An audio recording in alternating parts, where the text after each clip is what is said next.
How difficult is the process of knowing, understanding what is the righteous action, of knowing what it means to be a good man or a good woman?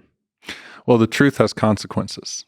So don't seek out the truth unless you're willing to abide by what you find. So a lot of people want to mold their journey in accordance with a predetermined pursuit that they already have. And so when they approach religion, they approach it like another product. There was an article that was actually written by a rabbi. I've spoken about this in several sermons. It was called The Allure of Narcissistic Spirituality. The Allure of Narcissistic Spirituality, where he talks about, how religion becomes just another product of your own self-adoration and worship, to where you only approach religion to the extent that it gives you more happiness in the worldly sense. You only approach of it what is therapeutic. So it becomes just as secular in its nature as any other practice of meditation or whatever it may be, or some other product. And he kind of mentions, how he took that from a person that is praying in a temple, and a guy walks into the temple and bumps into him, and then he curses the guy out. So he didn't see his behavior towards that person as part of his trajectory of worship. He just saw his being godly as the worship that he was engaged in.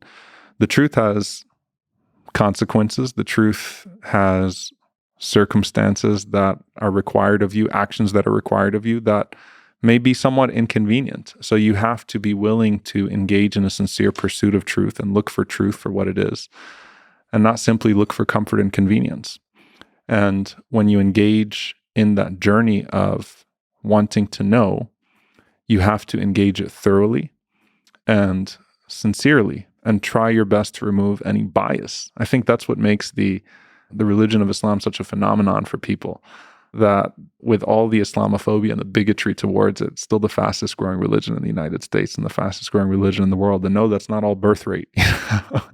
Yeah, we have a lot of kids, but many people, you met someone just before we started this interview. Many people, in fact, in a post 9/11 world, saw what they saw of Islam in the media, and they actually, went and checked out copies of the Quran and started to read about the religion, and in their sincere pursuit of truth, ended up embracing a religion that they believed was the greatest source of destruction in the world, and now it's the greatest source of peace for them in their own existence, in their own lives. And so you have to be willing to engage in a sincere pursuit of wanting to know, and then be willing to engage in sincere commitment after you know.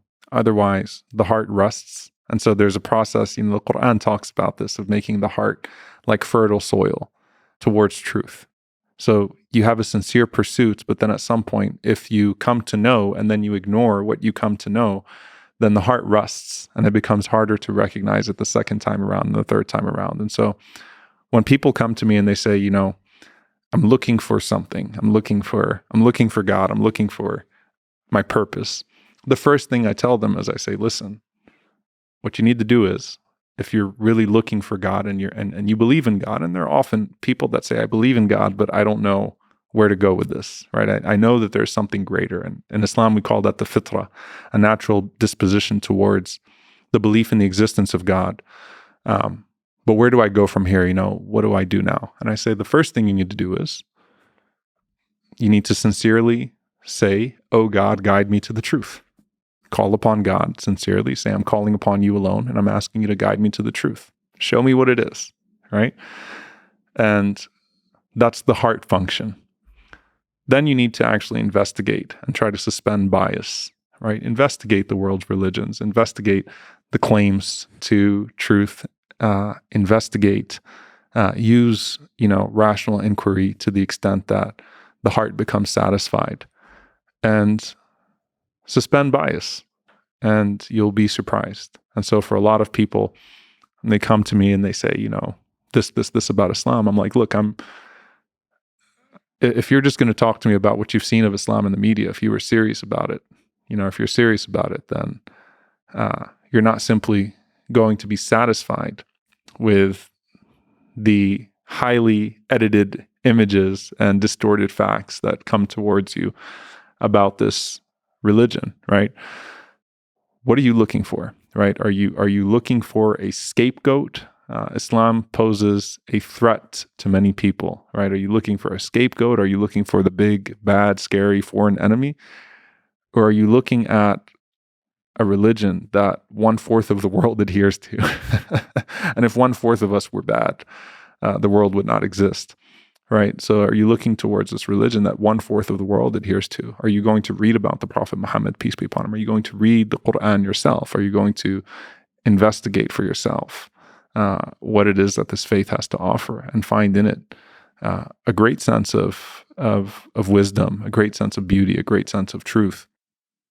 And I think that for a lot of people, they find that Islam has such a beautiful combination of the intellectual proofs as well as the spiritual experiences that often combine what people seek in the Western and the Eastern religions. So I had an interesting 2 weeks. 2 weeks in a row. This was August. 2 weeks in a row, I had someone who converted to Islam that went from being, that started off as a Methodist, went from being a Methodist to being a Buddhist to being a Muslim. Oh. So 2 weeks in a row, I had a Methodist turned Buddhist turned Muslim. Great journey. And I called my Methodist friends. I have a lot of Methodist pastors in the city that I work with. And I said, what's going on here, man? You sending people onto this interesting journey of Buddhism and then Islam. But both of them had a very similar story, which is that they had sought in Buddhism, for example, some of the meditative practices that are found, that really Western religion, which has been dominated by capitalism and dominated by very material things and can be very unfulfilling. They found that in some of the Eastern philosophies and the meditative practices. And then they came to Islam and it combined, their belief in sort of the Abrahamic way. It merged their belief in one God and the prophets like Abraham and Moses and Jesus, peace be upon them all, with a deep tradition of meditative practices, of consciousness, of connection to God on a regular basis. And they found that to be very fulfilling, both intellectually and spiritually. And so I was like, that's interesting, 2 people in 2 weeks that went through that journey. So I think Islam is very wholesome, comprehensive when people actually approach it with humility and appreciate what it has to offer.